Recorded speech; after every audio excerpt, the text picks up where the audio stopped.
Y'all ready for this?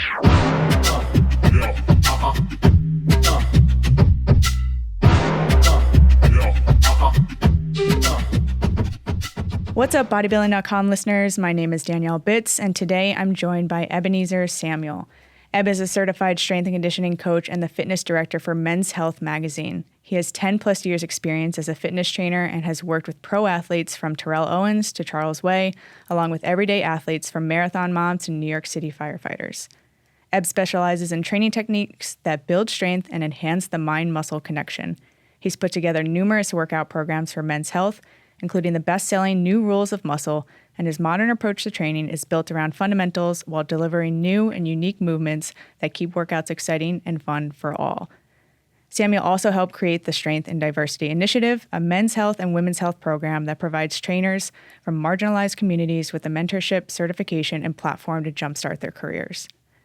Prior to arriving at Men's Health, Eb was consistently around athletes, working out as a sports columnist for the New York Daily News. Very often, he found himself working out with pro athletes, and he's trained with the likes of sprint star Justin Gatlin, Cowboys pass rusher DeMarcus Ware, and many others over the years. Eb, welcome to the BBCom podcast. Excited to dive into everything that we have planned today. Yeah, no, I'm really excited to be here. So I actually grew up a little bit on Bodybuilding.com in the Greg Plitt era. That was the guy who I wanted to, or among the guys who I wanted to really look like. So it's kind of cool to be here because it's something I really grew up with. Nice. We're always happy to hear that. I mean, Bodybuilding.com has been around for 24 years at this point. So some people come in here and they're like, you're where I got my first training program. You're where I got my very first, editorial article. And it's really cool to see. So I appreciate you noting that. At a high level today, we'll be covering the evolution in men's health from physical, mental, and emotional well-being. We'll be talking about muscle building, rep schemes, breaking up your program splits, training for your goal versus hypertrophy versus sports performance versus endurance. And then we'll be wrapping up not only with men's mental health, but also training for your specific decade. So we'll be talking about the differences of training for your 20s, 30s, 40s, 50s, and even 70 plus. So really excited to dig into this today. Yeah, no, it's going to be fun. So let's kick it off with a hot topic with our audience. They always want to know how to build more muscle. So the goal of building muscle, specifically fueling and training with the goal of building muscle at the forefront. So let's talk about fueling because I don't think we tend to lead with that one often enough. We always hear the saying, abs are built in the kitchen, right? Well, to an extent, muscles are built in the kitchen too. So all around, let's talk about fueling and someone who has the number one goal of building muscle, what they should be fueling with. Yeah, it's wild because for a long time in my training coming up, I followed all the Bodybuilding.com workouts, but I didn't handle my nutrition business for a very long time. And part of the reason was because I thought I'm training, I can eat whatever I want, and that's going to cover me. And then I got into a stage in college where I was literally just drinking protein shakes. They're the most cost-efficient way to get protein, but they're missing a lot of other things. And so that probably wasn't the smartest way for me to go about things. It wasn't until I think I actually moved here. I think I was 24, 25 years old, still struggling to kind of get where I wanted to strength-wise, muscle-wise. And I remember asking a bodybuilder, I was like, what's wrong? I train really hard. I train every day. But I'm not kind of achieving. I can't bench 225. I can't get a lot of the things I want. And he was basically like, well, what do you eat? And I was like, well, for my first meal, I have a protein shake.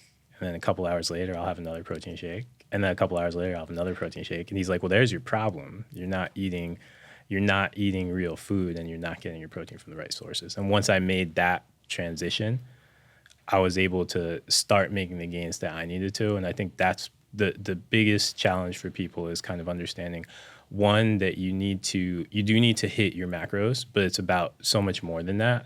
Both from like a longevity standpoint and from a muscle building standpoint, and also from like a tendon and bone health standpoint. And so it's about getting your protein, getting 1 gram per pound of body weight at least, being in that region, but then at the same time trying to get that protein from natural sources and trying to eat from natural sources. I do not think diet is as complicated as some people want to make it. I think it's crazy because all the stuff my mom told me that I never listened to, with the exception of probably like drink milk, but most of it was true. If I'm not drinking soda, if I'm drinking a ton of water, if I'm eating a lot of green vegetables, if I'm eating my protein, I'm kind of going to be right where I need to be. So I think we can keep it simple in general. The only macro I really tell people to track is protein, right? Make sure you get 1 gram per pound of body weight. A little bit above that, there are diminishing returns to some extent once we exceed, I think, around like 1.2 grams per pound of body weight. But at the same time, there's no downside, right? And so it helps. It's a really good start to build your diet around protein, and then to try to get it from diverse sources. So I'll have a shake every single day, but then throughout the rest of the day, I'm trying to mix in, chicken. I do a lot of salmon, shrimp. Try to get your protein from various other sources, because then you're getting a lot of other micronutrients covered instead of just having like the protein shake thing I was doing was really, really unintelligent.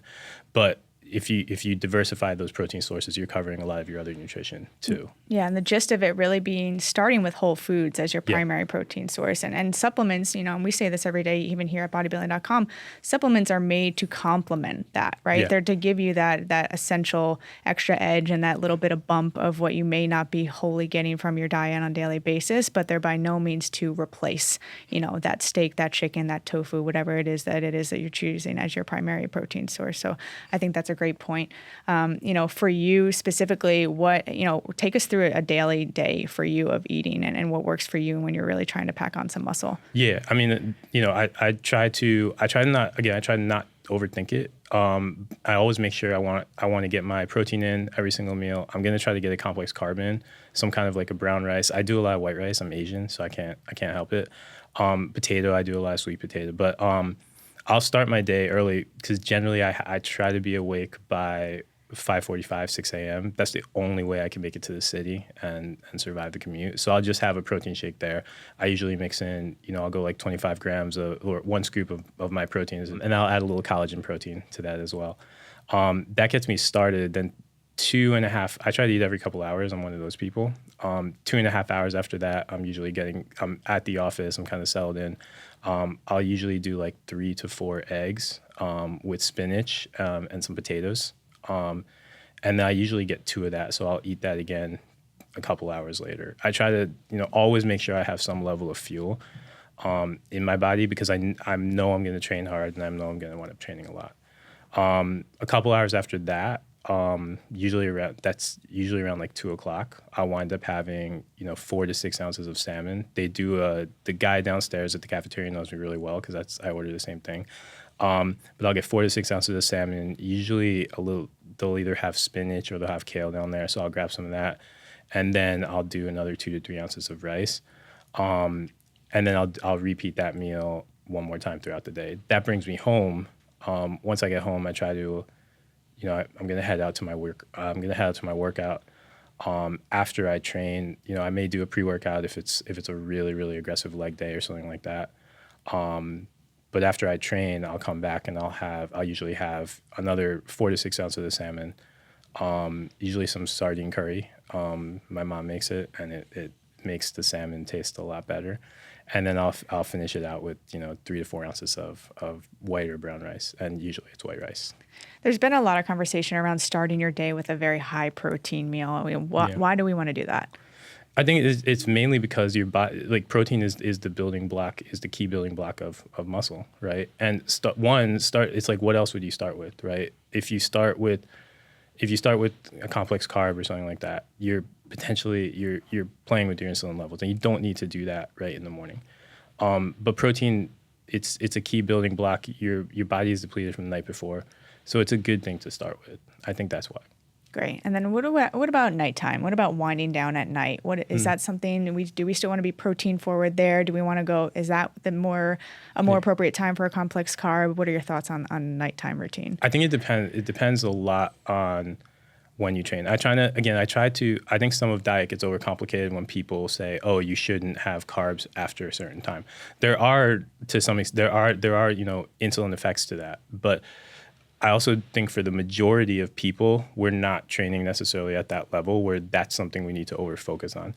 I think if you're coming off it, if you train at night, which is what I do, then you want that carb in there, because you had a hard workout and you want to, we know how important the post-lift meal is, and we don't want to take that for granted. So if you train at night, you definitely want to have that carb in there.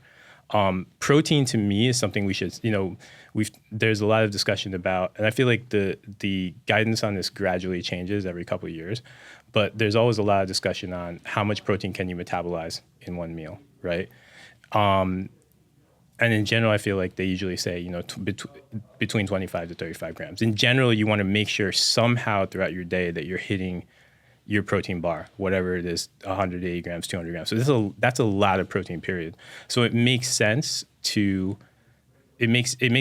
beyond the diet perspective of it and beyond what's best. It makes sense to space that out throughout the day, because I don't know many people who can sit down to eat, say, 60 to 70 grams of protein in one sitting and do that 3 times in a day. So it makes sense to space it out, and based solely on that, it makes sense to start the day with 25, 30 grams of protein and end it with 25, 30 grams of protein, because that just makes it allows you to get your numbers without having to eat a massive lunch that intermittent fasters do it, but I can't pull it. Absolutely. I'm with you.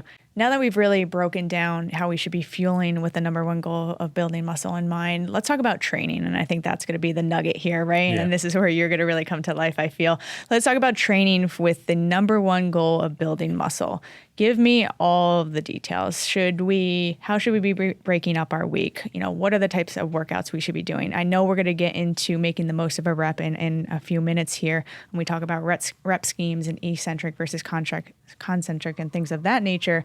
But really, just give us the high level, what your number one piece of advice for someone going in to build muscle in the gym and how they should approach that goal.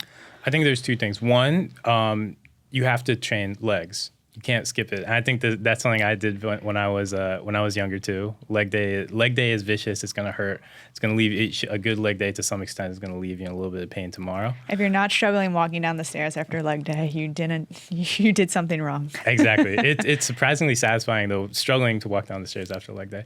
But you have to train legs. They're your largest muscle group. They're also, and this is gonna go into the other key thing, with trying to build muscle and also build strength. And they're also, because they're your largest muscle group and because so many other muscles are just involved from an isometric standpoint and in every single leg motion, they're the muscle group where you're going to lift the heaviest possible weights you can. Your deadlift, regardless of what implement you're using, should be your strongest lift. And the fact that you get to subject your body to that kind of load is going to send the hormonal signals required for you to grow. So my first thing is going to be you have to train legs, and not once a week. That's like 52 times a year. It doesn't feel like a lot, but try to get it in twice a week at least. The second key thing I think is just making sure that you build your workout around multi-joint motions, right? I think you want to look at. I like to divide motions into 5 different groups. You've got 6 different groups, actually. I can't count. You've got a knee dominant move, so that's going to be any kind of squat or lunge. I would put in that category too. You've got a hip dominant move, any kind of hip hinge, and we want to make sure we have that. That's going to be our deadlift. And then we have 4 families of upper body moves. We've got vertical pull and vertical push. Vertical pull is going to be any kind of pull up or chin up concept. Vertical push is going to be any sort of overhead concept, overhead presses. And then we've got horizontal pull and horizontal push. We want to make sure it's critical for everybody. Before you've even touched the vertical pull, vertical push ideas, the first upper body motion you've got to be able to master is the row. The row should be one of your strongest upper body motions. It's going to keep you healthy, and it's going to help build your back. That's a really, really large muscle group, and it's also a really key muscle group for shoulder health. And then you've got, obviously, horizontal push. That's the fun one for guys. It's, bench presses, push-ups. And you want to make sure that you cover all of those bases. You want to at least every single week, you want to do one of those motions. The way I like to break it down, and the simplest way I think, and the safest way I think over the long term to break things down, is to treat this either like a 4-day or a 6-day split, right? Your first day, you're going to train legs, get it out of the way. Second day, you're going to train all your pulling muscles. That's going to be your horizontal rows, your vertical pull, if you're at that point where you can really manage pull-ups and you can handle pull-downs and your shoulder health is good. And then you can get in a little bit of biceps. Your day 3 would then be push, right? And that's going to be driven by your bench presses, your overhead presses. You can get a little bit of triceps in there as well. And then you can repeat that cycle. That's one way to do it. The other way to do it, if you only want to train 4 days a week, if you're a little bit more of a beginner, then you can go lower, upper, right? So my day 1 is going to be my leg day. I'm going to make sure to cover my hip hinge, my knee dominant move. My day 2 is going to be my upper body day. I basically go through a horizontal push motion, a horizontal pull motion. I'll get in a pull-up idea. I may get in some kind of shoulder idea, and that's going to be my workout. I could take a day off and then repeat that. There are a lot of different ways to do it. All of them can be effective, I think, over the course of your training, and that's, talking like decades. You should play with all of them and utilize all of them because they're going to fit different phases of your life, which I'm sure we'll get into a little bit later. Yeah, absolutely. You touched on something a second ago, lifting heavy. Yeah. Right? Lifting heavy weights. And I think that's something that we need to emphasize here. I think more women are lifting heavier weights. Yeah. I think just more people in general are understanding that you need to lift very, very heavy if you want to see the progress you're looking for. And you mentioned a hormonal signal being sent, and I want you to expand on that a little bit more. Basically, in terms of the hormonal signal, when you're lifting heavy, your body is going to wind up producing more testosterone. Testosterone winds up being a key. Testosterone is driving so much of how we grow muscle. So it just makes sense to try to push that as much as you can. Yeah, and we want to be doing this in all of the 6 or 7 fundamental movement patterns. We want to be doing this for all of our major lifts as well, right? Yeah, to some extent. I think it's going to vary. Again, when we hit our legs, right, we're going to just be capable of pushing more, right? We may not be able, I think you want to be a little bit cautious of vertical pull and vertical push because when we go overhead, there's so many little issues that can happen in terms of our shoulder health. But I think, as much as you can, on our multi-joint moves, we want to be pushing as heavy as we can. And that can mean diving down into, I think we get caught up in feeling the burn too often and thinking, okay, let's keep this around 8 to 10 reps because that's where I'm going to feel it the most. You don't have to feel it when you're lifting heavy. You'll feel it the next day. Just get the lift done. And you can kind of focus on the burn, a little bit more of the mind-muscle connection when you get to some of those accessory ideas later. That doesn't mean your form should be horrible and you should be arching your back and your butt should be sky high off the bench when you're bench pressing. But it does mean that, it's not necessarily about feeling it fully in your chest. Right. There's going to be a time and a place for low rep, high weight, and then vice versa. So there's going to be a time and a place for your program, no matter what kind of goal you're training for at this point. The gist of it is everybody should be lifting heavy at some point in their program during their week. And then there's a time and a place for your higher rep, lower weight accessory work. Yeah, I think it's too about the relationship between muscle and strength, right? When I am lifting a little bit heavier, when I'm lifting a little bit heavier, I'm going to not only develop muscle, but I'm building strength and I'm building power. And if I can enhance my strength and power, if I can take that to another level, then when I get to those kind of pump exercises or those moments where I'm going to focus on the mind-muscle connection, I'm going to be able to use a larger load and still hit higher reps, right? So it makes sense to play in a lot of sandboxes in terms of the rep schemes you're using and in terms of going very, very heavy and challenging yourself, and at the same time having those moments where we're not going as aggressively. Yep, absolutely. What is your number one piece of advice for someone not to do when they're trying to gain muscle? It's funny because I'm almost going to contradict myself, I think, based on what I said you should do. We just talked about lifting heavy, and I think that's really, really, really important. But the number one thing not to do when you're trying to build muscle is, I think, thinking of motions at just lifting almost I think the number one thing not to do is let motions become point A to point B, right? What happens, I think, very often, and I think this is a flaw or an issue, especially when you're a beginner in the gym, is you're going to, okay, I'm going to do a biceps curl, so I've just got to get the weight up, right? Or I've just got to get the weight up. And there is a time and a place for that, and that's kind of the heart of a deadlift. We want to get the weight up with proper mechanics, and we've got to learn those mechanics first, and we've got to understand the muscles we're engaging first. I think not enough people take the time to understand the muscles that they're supposed to be using. And not enough people take the time to understand, a deadlift is, yes, fundamentally it is, I'm just picking a weight up off the ground, but it's mainly driven by my hamstrings and my glutes.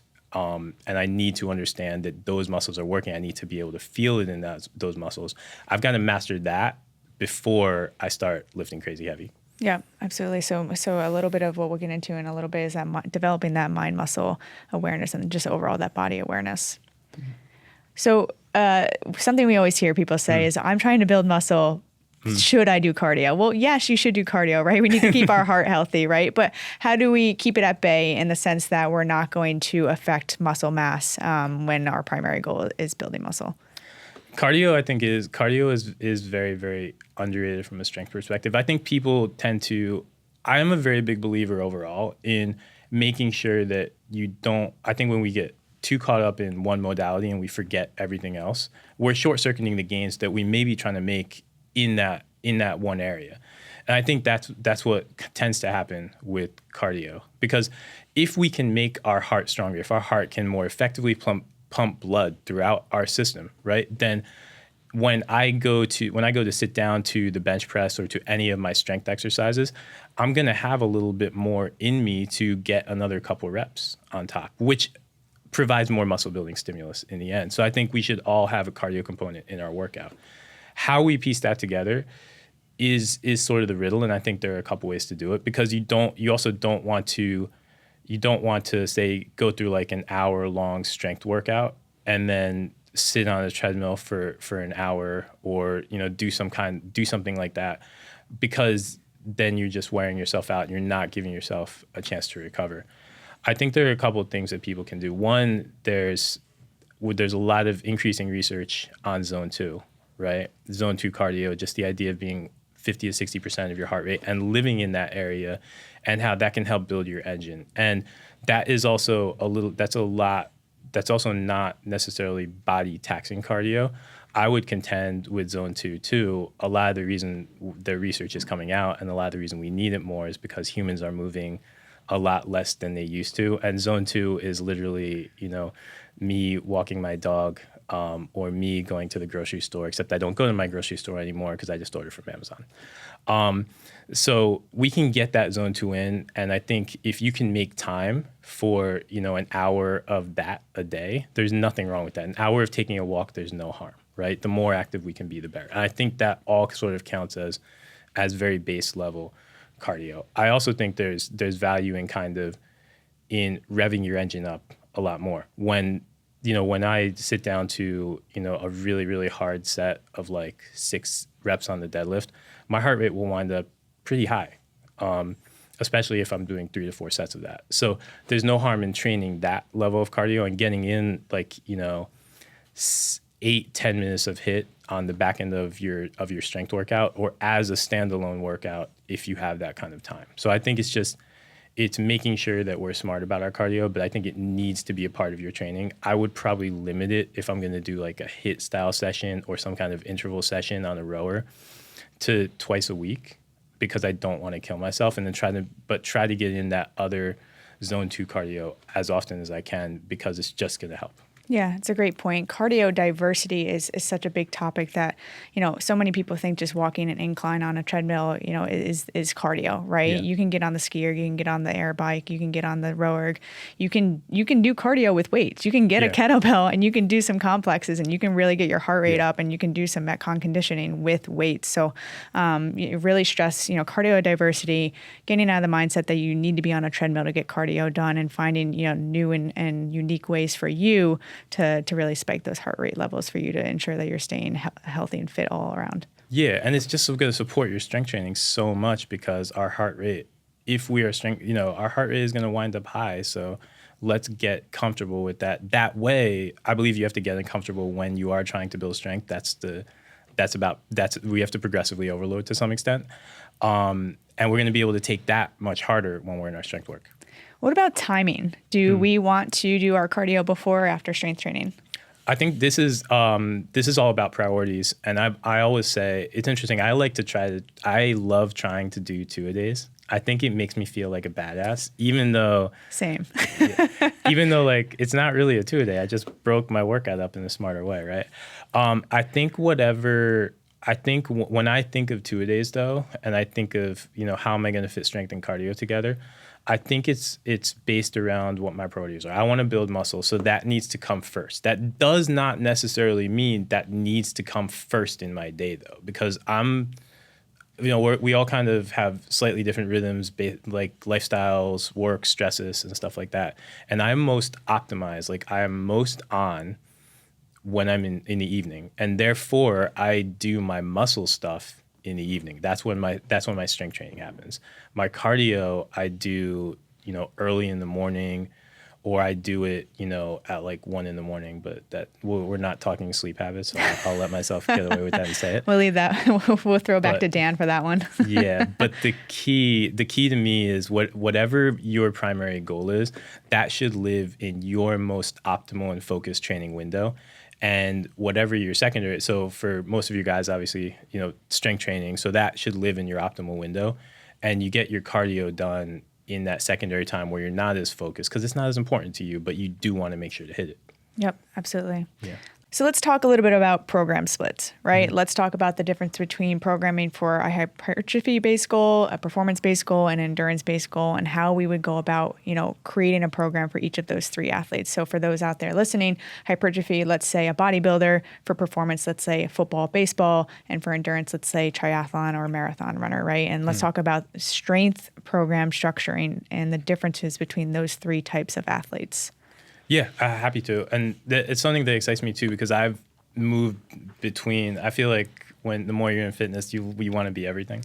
And I've moved between the different pieces and tried to find different ways to put them together. I think the thing I want to start by explaining a little bit is just, it's all three athletes are kind of on some level training in what I say 3 different spaces. And you want to make sure you have those spaces covered. One is obviously cardio, which we talked about. Everybody should have some kind of aerobic component in their training. The second is kind of the hypertrophy style lift. That's going to be your slow traditional, way we're going to approach, a bench press, a biceps curl, a dumbbell curl. We're really focusing on the muscles, really trying to make sure our form is tight. We're trying to lift heavy, but it's all about going almost as heavy as we possibly can is classic progressive overload. And then I think there's kind of a third family of moves. I call them momentum transfer moves.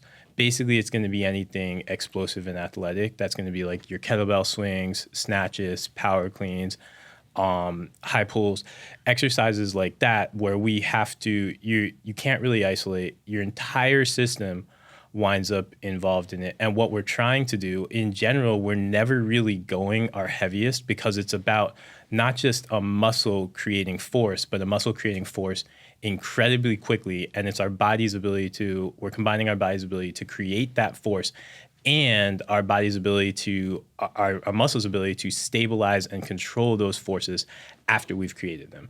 And I think throughout the course of our training, we want to have mastery over all three of those styles of movement. It's how we dose them that differs between the hypertrophy athlete, between the track athlete, and between the more long endurance athlete. Great. Let's talk through the differences in strength training, sport for specific goals, muscle gain and hypertrophy, sport specific, and endurance. Let's talk about the rep schemes that go into those programs, right? Yeah. So let's talk about the difference between 3 to 5 reps, 5 to 8, and 8 to 15, and the best use cases for those based on goal. Yeah, I think for muscle gain, and again, I think we're living in all three of those blocks, right? In muscle gain, the first thing we're going to do, let's say we're going to limit this to a 4 days a week program, and it's going to be, 5 exercises, right? My first 3 motions are probably going to be, if I'm focused solely on muscle gain and hypertrophy, my first, 3 to 4 exercises in that workout are going to be in that 8 to 10 rep range, right? I want to be able to really feel the muscle. I want to be able to create time under tension. And I want to be able to create that force repeatedly, right? And so if I'm focusing on muscle gain, I'm going to make sure that my first 3 to 4 motions live in that 8 to 10 rep range. That is kind of what we consider our standard hypertrophy rep range, right? I'm still going to make sure that I have an explosive component within my workout. So later on in the workout, I may wind up doing a kettlebell swing. Because that's going to allow me to have to deal with a little bit of momentum transfer. And I may end with a little bit of cardio just so I get a little bit of aerobic in there. And what's the difference between, let's for those listening out there, let's distinguish the difference between hypertrophy and then just building for strength, right? Yeah. And how does the rep scheme differ there between hypertrophy and just pure strength building? If I'm a little bit more pure strength building, I'm going to go a little bit lower rep because I have to cash in a little bit more power and explosiveness on my lifts, and that power response expires far earlier. It's going to expire, within 8 to 10 seconds. A normal hypertrophy set is going to take you around, if you're doing 8 to 10 good quality reps, it's going to take you 30 to 40 seconds to get through, say, 8 to 10 good reps of biceps curls or squats, right? Those first 3 to 4 reps in that set are going to feel powerful and explosive. Eventually, what's going to happen after those first 3 to 4 reps, if you're working with a challenging weight, you're not going to be able to be as explosive. And suddenly you're going to have to grind out a couple reps. Those grind out reps aren't necessarily the best way to build strength, but they're a really good way to help you build muscle. And they're a really good way to kind of stimulate that hypertrophy response. And on the other side of the spectrum, endurance athletes, someone who is participating in triathlon, someone who's training for the marathon, someone who is a cycling athlete. Obviously, all of these are respectfully their own sports within themselves, but they're long distance endurance events, right? How do these types of athletes go about sport specific strength training for these events without constantly having heavy legs and feeling fatigued, right? Obviously, they're putting in 20, 30, 40, 50, sometimes 60 plus miles if you're a biker, right? I hope you're not running that much in a week, but for running, maybe you're logging 25 plus for 100-mile months, right? Preventing injury is going to be a huge part of that. And by preventing injury, strength training needs to be at the forefront of a program. But how often should they be implementing that to stay in cadence with a heavy duty endurance program? That's a very unique, or the way I see it, it's a very different situation because it is all about what is the role of strength training for them. So for the hypertrophy guy, it's obviously just to build muscle, right? The athlete is using it. We want to be a little bit more explosive. We want to focus on a little bit lower reps. It's all about moving that weight fast because that suddenness is what makes a great athlete. So you're almost never training heavy if you're focusing on athleticism, and that's especially true now. If you look at 100-meter dash runners, I don't know. I used to follow this a lot. If you look at the 90s 100-meter dash runners, all those guys were, jacked, right? If you look at the guys who have won the 100-meter dash the last couple of years in the post-Usain Bolt era, they're kind of skinny, normal-looking guys, and it's because they're really just focusing on quick ground contact time, on being explosive, and that means they're probably never doing biceps curls. And they're also staying lighter. Yeah, exactly. Because it makes sense, right? The lighter you can be as an athlete who needs to move quickly, change direction, whatever it is, from a sport perspective, the lighter you can be while being strong, the better. So you prioritize, I'm going to hit my power cleans, I'm going to hit my jumps, I'm going to do all those athletic things, and maybe I'm going to get strength. The strength work for those guys is specifically injury prevention and building just a little. If I can get stronger without getting bigger, I'm the best athlete out there. So that's the key for those guys. For endurance athletes, I think it's literally just injury prevention, right? With a little dose of, especially if you're running a triathlon, if you're a cyclist, if you can build again without adding size, because those athletes want to stay as light as possible because upon miles of running, the last thing you want to do is have 25 extra pounds of muscle.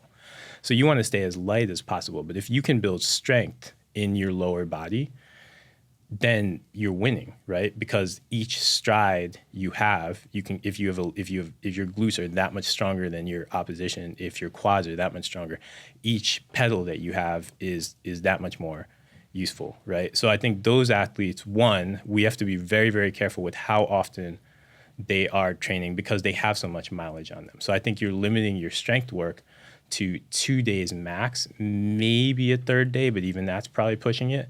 We want to make those 2 strength days too very, very productive and very, very focused. I think you're choosing one explosive concept because we want, the more we can make our body explosive, the better, right? It's not necessarily easy, but I think you're choosing one explosive concept like a kettlebell swing. Maybe it's an explosive trap bar deadlift. Maybe it's some sort of squat. Maybe I love lunges. So maybe it's some kind of lunge. But I think you're choosing one explosive move like that, and then the rest of your work is going to. And the great thing with that is you're not going super heavy on it. You're just focusing on moving fast, right? So that's like 4 sets of 3 to 5 reps, high intent on those reps. So the goal is to move fast on every single bit. And then I think you're choosing 2 other exercises that are maybe in that 8 to 12 rep range because you want to build a little bit of hypertrophy in your lower body. And I think this is all, you want to build a little bit of hypertrophy and you want to be able to injury proof your body. And that's going to require, we get back to the beginning of this discussion, that means building a little bit of muscle. You don't need 25 pounds of extra muscle, but you want a solid requisite amount of muscle and strength. And you get that from choosing 2 other exercises that hit key functions. Maybe that's, a row, maybe that's an overhead press, maybe that's, something else for lower body, and keeping that in the 2 to 3 set range, 8 to 10 reps, quality reps, focusing on time under tension. Right, a little bit of a higher volume, nothing crazy, Yeah. but just getting the muscle used to, withstanding that stress a little bit more, as opposed to the 3 to 5 rep range. Yeah, I think it's key too. Don't go too even if you're an endurance athlete, it doesn't mean you need to train in some kind of crazy endurance range like 20 reps, right? 8 to 10 quality reps, you need to build requisite strength. You'll cover your endurance with your endurance training. Yep, absolutely. All great stuff. How do we distinguish what should be a single rep movement or single set movement rather? What should be superset and when we should start exploring trisets? So what's the time and place for really structuring within that workout itself? And this kind of in general or for all that? Let's talk about hypertrophy first. Let's go down the same 3 that we just did, right? So if my number 1 goal is muscle building, should I really just be focusing on 4 sets of a lat pull down before I move on to my next movement? Or should I be pairing that with something for a superset or a triset? I think supersets and trisets are, in general for the hypertrophy athlete, are best reserved for 2 situations. One is arm day. We can play with those in accessory ideas very best. And so I love doing like biceps, triceps, supersets. I think that's one context. The other context is if you're really, really tight on time, then it's very useful to go to like a superset or a triset. We can string together, say 3 different, if I only have a half hour, maybe I'll string together 3 different back exercises, one after the other. That's one setting, right? In general, if I'm somebody who's trying to build muscle and strength, I don't really want to go to.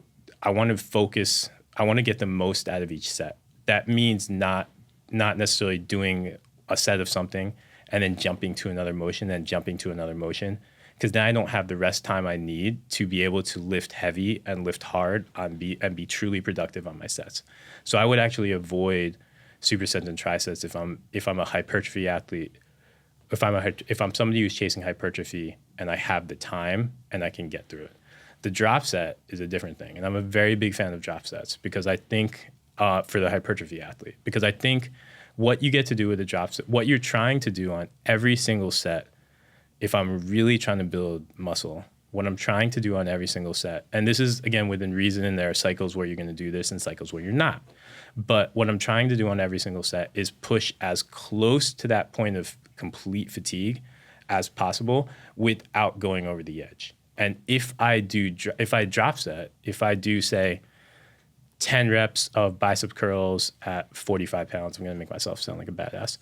and then I can't do any more. I can't do any more at 45 pounds, but if I pick up a 20, I can probably squeeze out a couple more reps. So I get to push my muscles closer to muscular fatigue without going over by using drop sets. So I think drop sets should be integrated more heavily, and there are so many ways to do them too. I think drop sets are something that more hypertrophy athletes should be looking to implement. The other two approaches, again, aside from arm day, because arm day is a little bit of fun, go chase some pump, but it's not actually the day that's really building the muscle for you.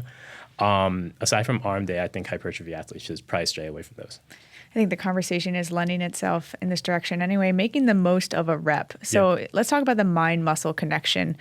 We had a great conversation, myself and Dan Giordano, in our episode. Check out episode 4 if you haven't. How do you best describe the mind-muscle connection to a beginner weightlifter or gym goer who really doesn't have the experience to understand what that should feel like yet? And it's really, really hard. The key thing, it actually goes back to something I think we said earlier, and that is point A to point B. An exercise is not simply point A to point B. You should feel it in the muscles that you're working. And to me, the mind-muscle connection, one, it's best, and this is my background in training, how I got into fitness is a little backwards, because I feel like a lot of people wind up starting with kind of functional ideas, and then at some point maybe they kind of gravitate towards bodybuilding ideas. I didn't even fall in love with bodybuilding. It was kind of all they had where I grew up in Pennsylvania. So it was a bodybuilding gym. So before I did all the stuff I said people should actually do, I was doing, biceps curls and skull crushers. And the great thing with those exercises is you can, if you're doing them right, you're really going to feel the muscle working, right? So the mind-muscle connection is about kind of, you should, when you do an exercise correctly, when we do that kind of standard hypertrophy exercise correctly, whether it's a bench press, whether it's a biceps curl, whether it's a squat or a deadlift, we should feel it in the target muscle, and we should also be pushing to feel it in the target muscle. It's not going to happen, I can do a deadlift and I won't feel a thing, especially if I'm working at like a weight that isn't necessarily challenging me. But what we need to do to foster the mind-muscle connection is, one, understand the muscle groups that we're trying to train on any given exercise, and two, try to almost squeeze those muscles extra hard at the top of every contraction, at the top of every rep. That way we are kind of feeling it. If I do a biceps curl and I can't squeeze my biceps, right? I don't know if I'm really working the muscle, right? So I should at least be able to kind of flex my biceps when I'm doing that biceps curl.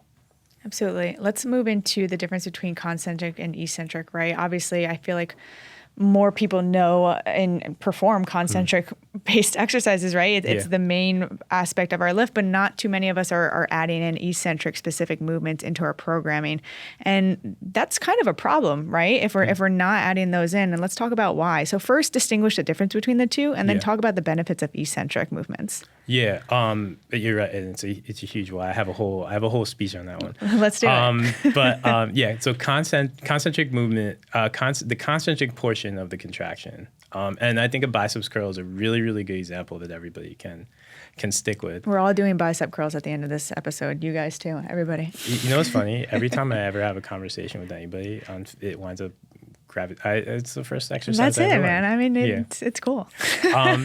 But it's a single joint motion, and so it's really, really easy. And everybody knows what it feels like to squeeze their biceps. Yep. The concentric portion of a contraction occurs when the muscle is shortening, and it's shortening, and we're creating more force than gravity can apply to whatever we're trying to lift, and thus the weight winds up moving upwards. So that's the concentric contraction. There's a lot of other little pieces that go into it too, in that in order for me to get that really clean biceps contraction, I have to have tightness throughout the rest of my body. I've got to make sure my shoulder blades are tight, my abs are tight, my glutes are tight, and that allows me to really get the most out of the concentric contraction. That's what everybody knows. We all can curl something up and squeeze our biceps. That's the concentric contraction. The eccentric contraction occurs when basically we're lowering the weight, but we're not passively lowering the weight. So we're still applying a level of force. We're just letting the force of gravity on whatever load we're lifting exceed the force that we might be applying. That's kind of a standard concentric contraction. And it shouldn't, the thing people miss about the concentric, or I said concentric, I meant eccentric. Wow. We got you. You're good. Yeah. The thing people miss about the eccentric contraction is that it doesn't just happen. We need to think about it. If it takes you 1 second, and this is where tempo training, I think, can really help people in assigning a tempo. So if I'm doing that biceps curl, I'm going to think about curling it up as fast as possible while using only my biceps. That may take 1 second. Pause at the top very briefly, 1 second, and then try to lower, make sure that lower takes 2 to 3 seconds. That's going to ensure that my biceps have to eccentrically contract. Because if I just all of a sudden stop contracting my biceps at the top of the curl, the weight's going to fall. That's one, not really good for my joints, and it's a mechanism for injury.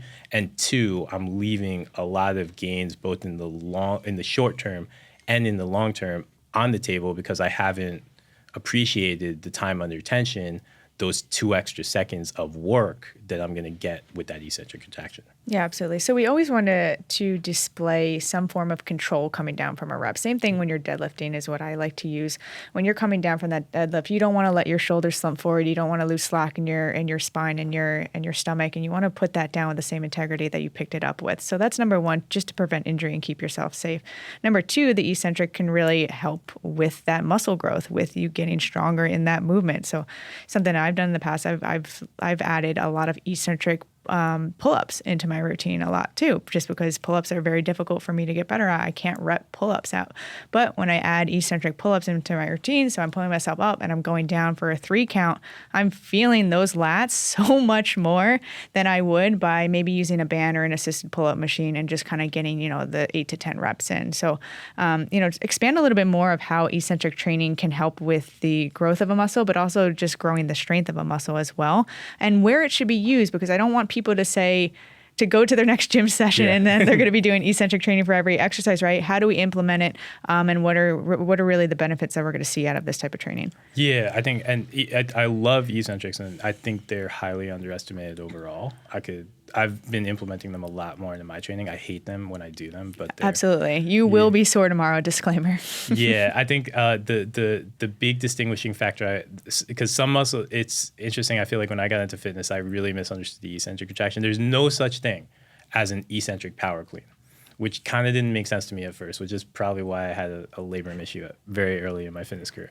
But yeah, it doesn't work for explosive movements. Eccentric contractions are best reserved for either isolation exercises or any exercise that you might see a bodybuilder do in general is one where you can really take advantage of eccentrics.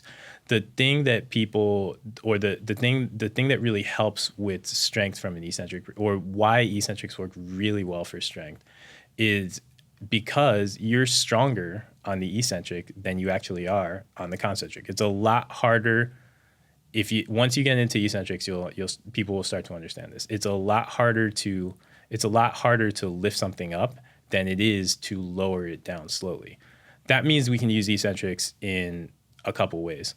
One, we can do a set of biceps curls with those 45-pound dumbbells, hit as many reps as we can, and then we can kind of cheat up for 2 to 3 extra reps and lower down slowly. And again, that's another kind of mechanism by which we can prolong the set so we move a little bit closer to fatigue. Or we can use eccentrics. Actually, there are three ways. I can think of 8 million things to do with eccentrics. Or we can use eccentrics to expose ourselves to heavier weights than we could lift in other circumstances. So for example, I could go to that biceps curl. I can load extra weight. I can grab 50-pound dumbbells, 55-pound dumbbells, cheat them up, and kind of tighten up my entire body. That way I'm still using my biceps, and they're the driving force, and they're what's taking that eccentric contraction. Tighten up my entire body and lower those weights super slowly for 3 to 4 reps. And then that's a great way to expose my biceps to that heavier load that is more than I could curl, that is more than those 45-pound dumbbells I know I can do. And then in a couple weeks after doing that, that will help set the stage for me to be able to play around with full 55-pound biceps curls. The third thing I think with eccentrics, I think eccentrics are really, really good for beginners because it's a lot safer to lower something with control once we understand that tension, to lower something with control than it is to try to pick it up. So a really, really good way, it's also a really good way to force really good mechanics because we're going to do those eccentrics slowly. If I'm taking 3 to 4 seconds to lower down, I'm going to feel everything that's going on, and there are fewer, I'll notice the points where my body is off, and I also can't hide from anything. If I do, a sloppy deadlift rep, picking it up, I can round my back, I can get away with a couple things because it's only for a moment, right? But if I can't really do a sloppy eccentric deadlift rep because I'm going down so slowly, and the whole object is to go down so slowly. And if I can't maintain good positioning, I'm going to know it, and I'm not going to be able to control the rep. Yeah, absolutely. Speaking of beginners, what's the best way to check on your form when you're working out alone? For someone who maybe hasn't developed the body awareness, they don't, they haven't familiarized themselves with the mind-muscle connection. How are they? What are some tips you have for someone who's working out alone and they want to ensure that they're squatting correctly, they're deadlifting correctly, everything's looking on point, so that they aren't injuring themselves at the beginning of their wellness journey? It's funny because I think we have a weapon that we didn't have years ago for that. It's sometimes a dangerous weapon, but it's a very useful one if done smartly. And we have phones now, right? And so everybody, that means, the more you video yourself, the more you watch yourself execute a movement, the more you're going to see, one, the inconsistencies from rep to rep that you might have if you're a beginner. And two, the more you watch yourself, you'll see, oh, okay, that doesn't necessarily look like what I've seen somebody else do. Now, there are 8 million reasons why that might not look right, but and some of them are just going to be based on lever lengths and based on your physiology, and so you don't need to look like anybody else. But at the same time, I think intuitively, the more we watch ourselves move, the more we can kind of say, oh, you know what, on that fourth rep, I felt it a little bit more, and it's because I squeezed my glutes a little bit harder when I was doing my biceps curl or my overhead press, or I didn't feel it in my lower back on that last set because I squeezed my glutes when I was doing my overhead press. So I think watching yourself, the more you video yourself, and you can delete it afterwards if you hate it, but the more you video yourself, the better. I think that's the other thing too, is if you ever get with the trainer, then you can eventually send that video to the trainer, and it gives you both a really good starting point. So I think that's thing one. The other thing, I think there are two ideas that you want to think about. One is that there are two ideas you want to think about if you're a beginner to make sure that your form is tight. One is eccentrics, right? We can learn every exercise. Before you do a standard deadlift from the ground, you should be able to execute a Romanian deadlift. That's what's going to teach you what the hip hinge feels like, what it feels like to push your butt back before you bend at the waist. So you should, if you're ever struggling with an exercise, try to add that tempo to it. Make sure you can lift it however you're going to lift it, because if you're a beginner, that might not be perfect, but take 4 seconds on the way down. It's going to force you to go lighter, and that's going to be a little bit humbling, but it's also going to help you lock in really, really good form. The final thing I think is the idea, I believe that, especially on our hypertrophy motions, on those non-explosive ideas, if we're really in control of the weight, we can pause at any point during the exercise. So that goes for a biceps curl. If I'm in control of the weight, I can pause, when my elbow's at a 90-degree angle. I can pause when it's at a 60-degree angle. I should be able to have that kind of control, especially when I'm learning early on. If I'm doing a squat, I should be able to do the same thing. And if I can't pause at any point during the motion, one, I may be going too heavy, or two, something may be off in my execution. So when you're going through your basic hypertrophy exercises, if you're not sure if your form is tight, almost like think about can I randomly pause at 2 to 3 points in the exercise? Because if I can, then I'm probably doing okay. If I can't, if suddenly if I'm midway through a squat and I'm trying to pause and I can't do it, that might be because something is out of position. Yep, all great stuff. We'll be linking a link to a phone tripod in this episode for everybody to start practicing. Awesome. Let's transition to one of our final topics, and I think one that's highly anticipated by both you and I, training for your decade. So we're going to be talking about the training structuring and the differences from your 20s, your 30s, your 40s, your 50s, and even 75 plus. And I think you have some exciting insight there. So let's talk about the biggest difference between training in your 20s versus, say, your 50s. And what kind of occurs in between those decades at high level. It's interesting because I won't tell you how old I am because I don't want anybody to know. But the older I've gotten, the more I think there are two kinds of populations, and they both deal with slightly different issues along these lines. I think there's kind of a new generation of person. We're more focused on longevity and fitness these days, and those of us who are more focused on that, I think there's a lot less diminishment than people realize. You can train very, very hard in your 40s and 50s, and you don't need to see a whole ton of drop off.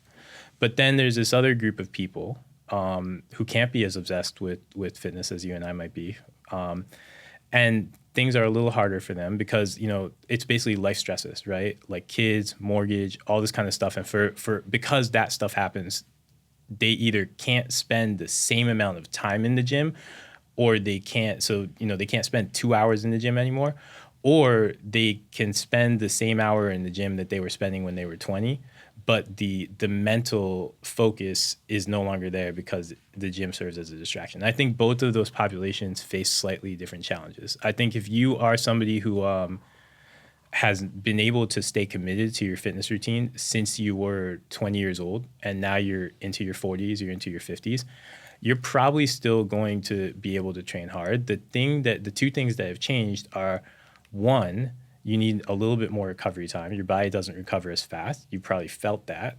And so you just that means a little bit less volume overall in your training.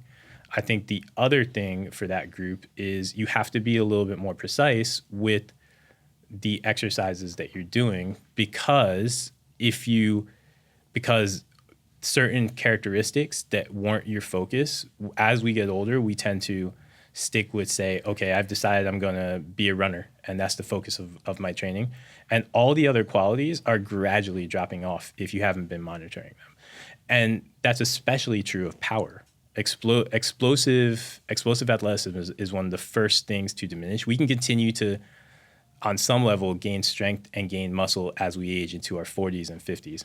But our ability to be explosive, if we don't maintain that, starts to diminish. So once you're into your 40s, I think it's really, really important that you make sure to have that explosive component. You make sure almost at least 3 days a week, you're doing at least 3 to 4 sets of kettlebell swings, box jumps, sprints, something that's going to force you to move with power and move and create force quickly. So I think that's the biggest difference for that group.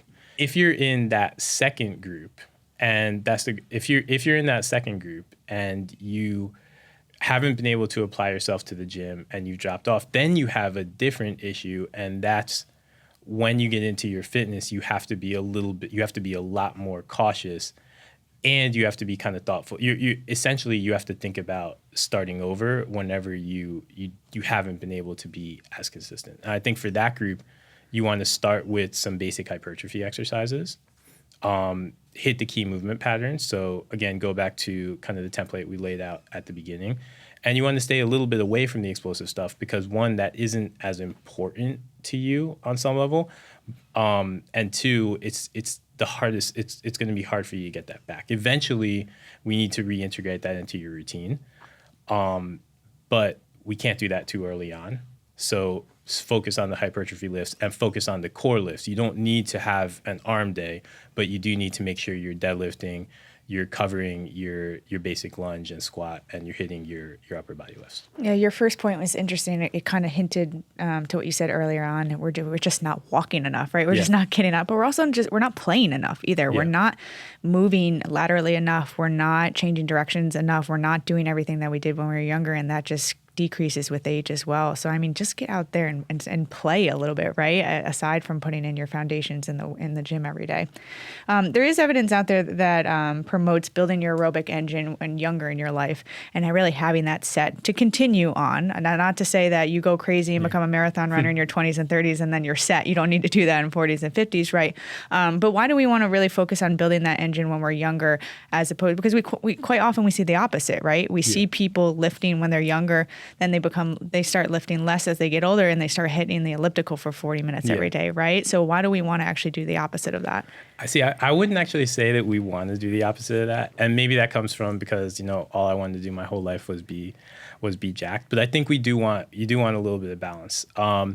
It's more important. I think it's more what we more want to do is you want to start with that base of strength training when you're in your 20s, and I still think it's really, really important that you're aggressive with your strength training when you're in your 20s. Yep. So many of your hormonal levels are going to be at their best in their 20s. So that means you get to build this reservoir of muscle. We know some of the sarcopenia research out there, I think sarcopenia is a real thing. I believe it's more because of those lifestyle issues we mentioned before than it is because we just all of a sudden see some diminishment of muscle after we're 40. I think if you strength train, if you build that reservoir of muscle, you're good. But what I think we want to do when we're in our 20s, because we can build so much muscle, is go ahead and get strong, right? It is going to be easier. And that means we don't need to spend as much time. It is going to be easier because our hormones are a little bit more optimized. And that means we don't need to spend as much time necessarily. You don't need to do 15 sets of biceps curls. It may be fun, but you don't need to do it. So you can do, say, 5 to 6 sets of biceps curls. Your body is going to respond really well. And the rest of that time can be used to enhance that aerobic engine, because it is going to lead to a much stronger heart, which will, one, serve you a lot better in your 20s, and two, that stronger heart will then serve you a lot better as you age. I think as we get older, once we're into our 40s and 50s, we don't have as much volume, or we can't necessarily take as much volume. We're going to wear down a little bit faster. So that's when you back off on cardio, and that's when you've really, really got to focus on strength training. What starts happening when we hit the 40s, right? What do you think, in your opinion, is the biggest difference between training in your 40s versus the 20s? I think it is that overall recovery time. You need a little bit more recovery. You can get really, really strong in your 40s. I think the one thing I try to do, especially because I'm at Men's Health and because so many of our readers are in there, is I don't want to scare them away and make them think. I don't want to scare myself away from it. I don't want to scare them away and make them think 40 is somehow the end. I think the things you're facing though are you do need a little bit more recovery time. You're not going to bounce back as well from an injury, and you need to make sure to protect your joints. You need to make sure to protect your joints. I think that's one thing. I realized a couple. So our latest cover guy is Arnold Schwarzenegger, and when I was training with him, he's a guy who's lifted insanely heavy for years. He's 75 years old now, which is kind of nuts. Insane. Yeah. What a legend. Exactly. And he needed to, the thing he complained about the most, so we talked a lot after we worked out together, and then we had a great interview. But the thing he complained about the most in his interview was his joints, right? And I think that's the thing that once you're over 40, you feel those a little bit more. The way to offset that is, and it sounds kind of basic, but just you need a better warm up. You need to take your time to ramp into and the truth is you probably should be doing that in your 20s too. But when you're in your 40s, when I was in my 20s, I could get away with not warming up. And the truth is I probably felt like the same little things in my shoulders that bugged me when I was in my 20s, or that bug me now. I probably felt them when I was in my 20s. I just didn't need to react to them because I have this great recovery response. You're like, oh, I'm fine. Yeah, that I'm fine. Now, once you're into your 40s, your 50s, you're paying an increasing price. So you need to be attuned to that, and you need to warm up better. And I think it's really, really important once you're into your 40s and 50s that we do not just kind of a dynamic warm up, but that if we're going into our strength motions, we're very, very attentive to our warm-up sets. This is actually something I learned from Chris Snee, the Giant. When he was with the Giants, he was an offensive lineman for them. And I used to ask him, he was probably about 34, 35, like his last year in the league. And I would ask him a lot about the bench press, like how he warmed up, how he did everything. And he would literally start with, I started doing this too. And it works on so many levels. He would start with like the bar. And I was like, why are you benching the bar? There's nothing there. And he's like, because it helps me, one, be explosive. Because it's a super good way to like get in a groove of, okay, I'm going to be powerful. But two, it lets me pay attention to my joints, right? So I think it's really, really important that if you're going into a heavy lift, if you're in your 40s and 50s, take 3 to 4 sets of warm-up set. It's before you actually move a serious load. It's going to take a little bit more time, but your body will thank you, and you'll probably honestly have a better workout too. Let's up the ante here and talk about 75 plus, right? So I think we're going to start seeing more generations and more people working out at that age. And I think we're starting to see that shift now.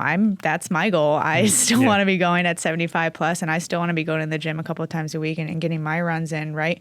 So let's talk about that. And let's talk about, we're in that third shift. So now we're 50 plus, but now we're 75 plus. What's your recommendation there for maintaining strength and just muscle, just for functionality, right? And that's what it's about when you get to, it's funny because I've always, when I went down to interview Arnold, I definitely envisioned myself at 75. It's like, I'm going to be jacked and a superhero, and that's just the way it's going to be, right? Non-negotiable. Non-negotiable. I think it is the one, that was the eye-opening thing about Arnold, because that's not what he told me. I assumed, on some level he was still going to be a superhero, and he is on, TV. But he basically said, now I lift to stay healthy and stay alive and to make my movies, which kind of, at first it took me a while to wrap my mind around that, I think, because I am not somebody who wants to change my goals, but hearing kind of, 75-year-old Terminator do it, I think, I think it is a little bit, as you and I get older, we'll shift our goals a little bit, and we'll shift how we train, because it does muscle becomes about living when you're at 75. I need the strength I need strength to get up off the ground. And I need strength to, the basic strength to like open my refrigerator, to get in my car. My dad is 79, and sometimes, I look at him and, it's like, he needs the strength to pick up his granddaughter, And so we need it for that purpose. So I think our training shifts, our volume is going to decrease even more. And the reality is there's a very, very good chance even if, I feel like I'm going to work my ass off to stay super healthy, but I'll probably have a couple aches and pains. That's, I think, when we get there, I think we still want to focus. We want to do everything we can to hit those same movement patterns I laid out before. So we want to, have kind of a squat motion, hip motion, horizontal, vertical pull, horizontal, vertical push. But I don't think we necessarily have to do it with free weights. I think one of the things that changes as you age, when your joints can't create as much stability, we can shift to machines. And I think that was the interesting thing about Arnold. Every exercise we did shoulders and arms, because if I didn't do arms with Arnold, I think I would have died. Fair. But it was all machines, right? And that's going to allow for a couple things. One, it's going to allow us to still move a relatively heavy load. It's going to allow us to work through any injuries we have, because we can kind of customize our form a little bit. And it's going to allow us to pile up some volume without necessarily, it'll be great if I can do, 315-pound deadlifts for max reps when I am 75 years old. But it might not be the safest thing. And the breakdown that might happen if I miss on my 15th rep is going to be a lot more, is going to take me out of commission for longer than at 75 than it would now. And so I think shifting to machines and shifting to a little bit of volume is something that's going to help us a lot, and it's going to help a lot as we get older. Machines, bands, body weight movements, etc. All this to say that strength training does have a place in every decade. It's just how you go about it that will shift and transition over the years. Yeah. Let's transition to our last topic today. So mental health, specifically men's mental health. It's not talked about enough, not nearly enough. We just wrapped May, which is Mental Health Awareness Month, but going into Men's Health Month here in June, let's talk about your experience with mental health. Let's talk about how fitness and working out has helped with mental health, and just take us on your journey with it a little bit. Yeah, I feel like I was probably the generation before mental health became something you could talk about. And so for a very, very long time, especially in the newspaper business. So I started at the New York Daily News. The newspaper business is hard. You show up, you go write your story, you do your work, and they don't want to hear you complain. They want your story because you have a deadline and it's tomorrow. So it wasn't discussed. And to be honest, that created a lot of, my mind played a lot of games with me at that time. But I think it's evolved, and I think it's evolved very, very positively. And I think you see it, the athletes I was covering also weren't talking about it. But now, I think it was 2 years ago, Ben Simmons from the Sixers at the time, or it might have been the Nets, basically took like half a year off because he needed to monitor his mental health. You had the Simone Biles thing a couple of years ago, where she was very open about it. And I think as we're having the conversation, it's changed for the better, and it's kind of helped me. Like I think for me, working out has always been very much my safe place. I go in there and I want to work hard. But the cool thing with working out for me is it's something where I control everything, right? I control all the variables, how many reps I'm going to do, what weight I'm going to put up. Am I going to do the fifth set, or do I want to sit it out? And I think because of that, working out sort of helps my mental health, because I think your mental health, at least for me, my mental health struggles with all these factors that I can't control, right? But when I stepped into the gym, when I pick up a weight, I chose the weight I'm picking up, and I'm in control of that. And so I think that's helped me a lot. And I hope that in the long term, people can, I guess, hopefully get something out of working out like that, where it isn't some kind of burden that they have to assume, but it can be kind of a place where they can understand that, yes, they're subjecting themselves to work, but they're in control of that work. Yeah, great stuff. Tell us what's next for you. Tell us how people can follow along on your journey, where they can follow along online. Well, we've got a lot of cool projects going on at Men's Health all the time. Can't say too much about what's coming, but definitely read the cover story we have with Arnold Schwarzenegger. Coolest project that I've ever done. And we've also got a really cool program in terms of strength and diversity for men's health and women's health. This is a program where I work with 8 to 10 trainers a year. We try to develop them. We get them certification. We get them mentorship. And then we try to get them into the men's health and women's health program. So we're trying our best to just open up who can be a trainer and create more opportunity for a lot of young trainers out there. So we'd love to be able to pay attention to that. I'm at Ebenezer Samuel 23 on Instagram, and our YouTube channel at Men's Health Muscle, is a really, really great spot that we're trying to grow, and where we're trying to provide people with a lot of good fitness instruction. Great. Congrats on all your success so far. We look forward to following along on your journey. Awesome. Thanks for tuning in for another episode here at Bodybuilding.com. Stay tuned for more stories along the way. Yeah.